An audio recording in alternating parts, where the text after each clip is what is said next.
தெரியல பாருண்ணா.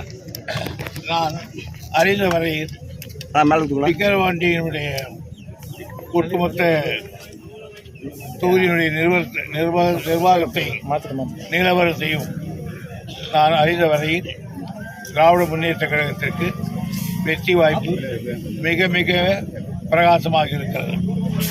காரணம், தளபதியினுடைய ஆட்சி மக்களது மனதில் ஒரு நல்ல எண்ணத்தை ஏற்படுத்தி இருக்கிறது.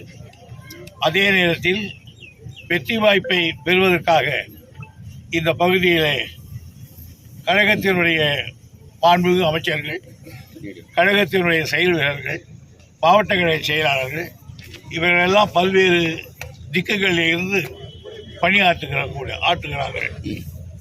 அவர்களெல்லாம் பல தேர்தலை கண்டவர்கள். அதே போன்று இங்கே முக்கியமான பொறுப்பேற்று நடத்துகிற அருமை நண்பர் பொன்முடி அவர்கள் இதே தேர்தலிலே பல களம் கண்டவர். அவர் இவர்களெல்லாம் ஒரு நிலையை அழித்து போகிறார். இன்றைக்கு ஜெகத் ரட்சகன் அவரும் இந்த பணியாற்றுகிறவர்களோடு சேர்ந்து ஒருங்கிணைந்து செயல்முறை வகுத்து வெற்றி பெறுகிற வாய்ப்புக்குரிய வழிவகைகளை சொல்லிக் கொண்டிருக்கிறார்கள். எனவே இவையெல்லாம் ஒட்டுமொத்தமாக பார்க்கிற பொழுது மகத்தான வெற்றி வாய்ப்பு திராவிட முன்னேற்ற கழகத்துக்கு இருக்கிறது. பாமக ஒரு சில இடங்களில் பார்த்தீங்கன்னா தகராறு செஞ்சு வருதா ஒரு தகவல் வருது.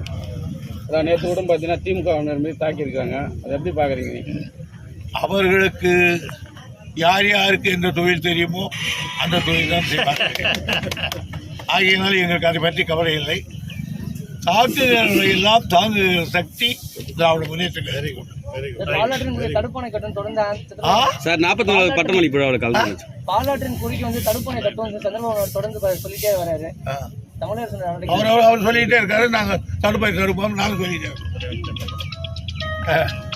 சார் மாநில அரசு சாதிவாரி கணக்கெடுப்பு மாநில அரசு நடத்தலாம்னு சொல்லிட்டு சாதிவாரி கணக்கெடுப்பு மாநில அரசு நடத்தலாம்னு சொல்லிட்டு பாமக தொடர்ந்து குற்றச்சாட்டை வச்சு வருது. அதெல்லாம் பெரிய மனுஷன் அவர் வரைக்கும் பதில் சொல்ல முடியாது.